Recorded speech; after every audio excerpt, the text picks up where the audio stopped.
네, 이번 강의는 여섯 번째 섹션으로 운영혁신의 전략 전술에 대해서 말씀드리려고 합니다. 우선 그 첫 번째 강의는 운영혁신이라는 게 어떤 얘기인지 주요 개념부터 정리할 겁니다. 우선 운영혁신, 앞에서 말씀드렸던 4W1H 모델에서 보면 하우에 해당되는 겁니다. 그러니까 전략과 전술을 뒷받침하는 운영 부분. 그래서 운영이라고 제가 말씀드리는 것은 일반적으로 경영학에서 얘기하는 생산 쪽, 그리고 또 조직 쪽, 이 두 가지 부문에 대한 혁신을 운영혁신 영역으로 잡았습니다. 그래서 운영혁신을 특히 한 네 가지 카테고리로 나눠서 모델링을 했는데, 그 중에 첫 번째는 생산 방식을 어떻게 하느냐 하는 문제고요. 그다음에 이제 두 번째, 세 번째, 네 번째는 전부 조직 운영과 관련된 얘기인데, 거버넌스는 지배구조라고 번역을 하지만 그 내부에는 뭐 리더십이라든지 조직의 구조, 문화, 또 업무 프로세스 이런 것들을 포괄하는 개념으로 보시면 되겠고요. 그리고 제 강의에서 독특하게 운영 원리라는 그런 개념을 적용합니다. 운영 원리라고 하는 것은 전방위 기업 혁신이 일관된 핵심 가치를 가지고 가야 된다라는 말씀을 드렸는데, 마찬가지로 기업의 생산이나 조직의 운영이 하나의 원리를 적용하는 걸 필요로 한다. 예를 들면 하나의 원리라고 하는 게 어느 기업은 효율일 거고요. 어느 기업은 고객 만족일 겁니다. 그런 걸 말씀드리는 겁니다. 다음에 또 한 가지 낯선 개념이실 수 있는데, 기업 통합이라는 개념을 또 집어넣습니다. 기업 통합이라고 하는 것은 여러 개의 이질적인 단위들로 구성된 하나의 기업이 공동의 목표 달성을 위해서 뭐를 통합하느냐, 그 통합의 대상이 뭐냐 하는 걸 말씀드리는 겁니다. 구체적인 건 이제 하나하나 보시자고요.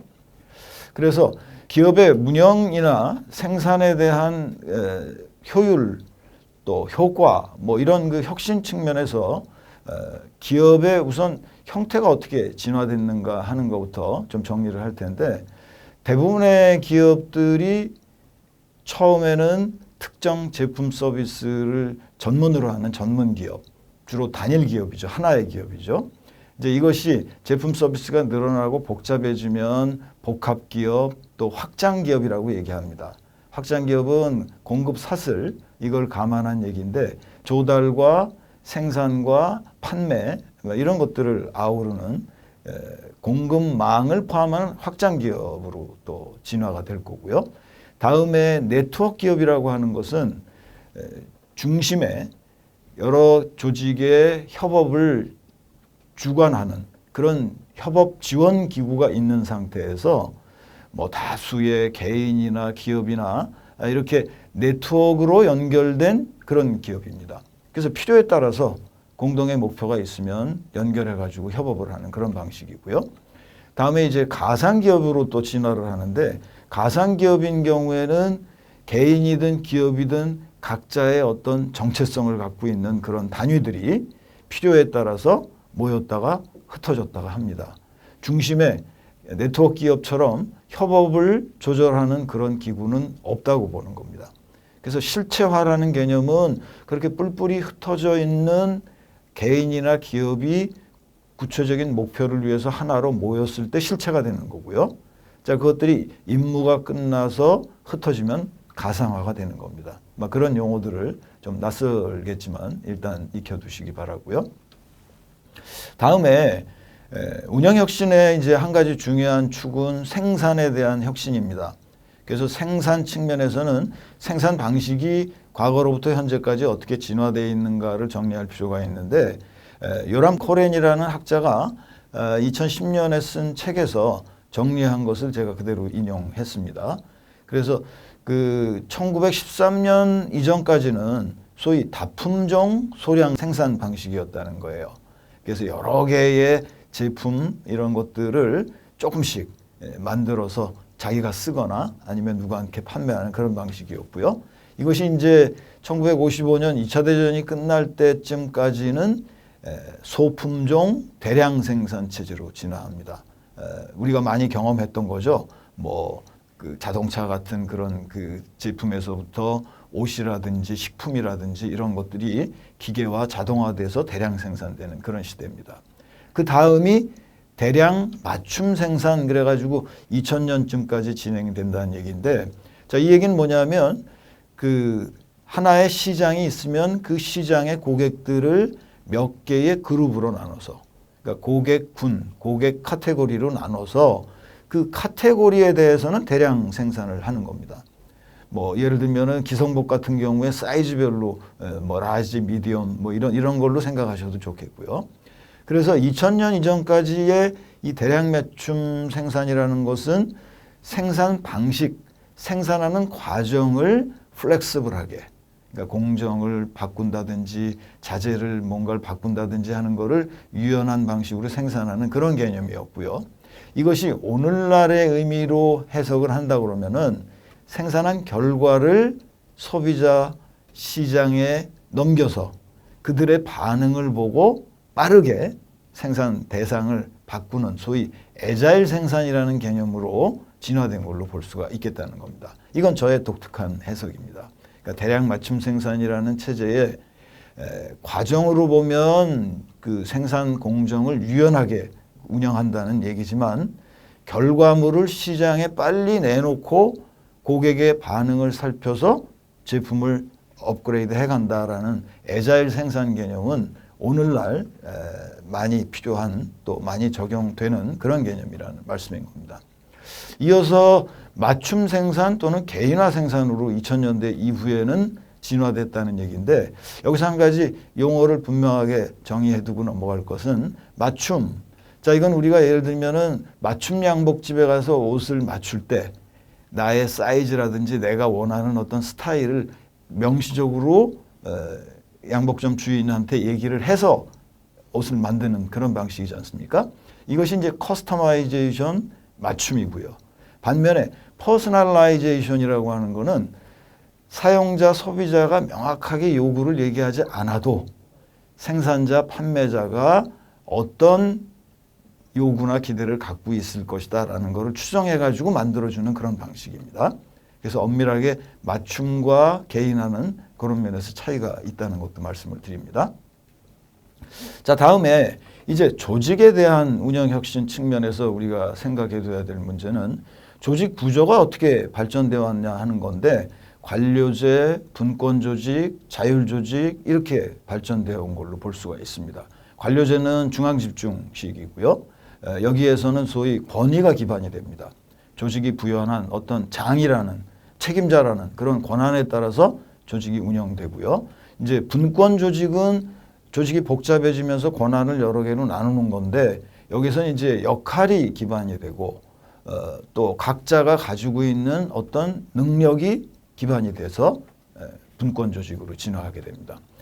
자율 조직이라고 하는 것은 아주 소규모의 공동체, 소규모의 팀이 그 안에서 목표도 정하고 운영 방식도 정하는 말 그대로 자율과 책임을 가진 그런 조직인데, 이게 이제 여러 가지 이름으로 불리죠.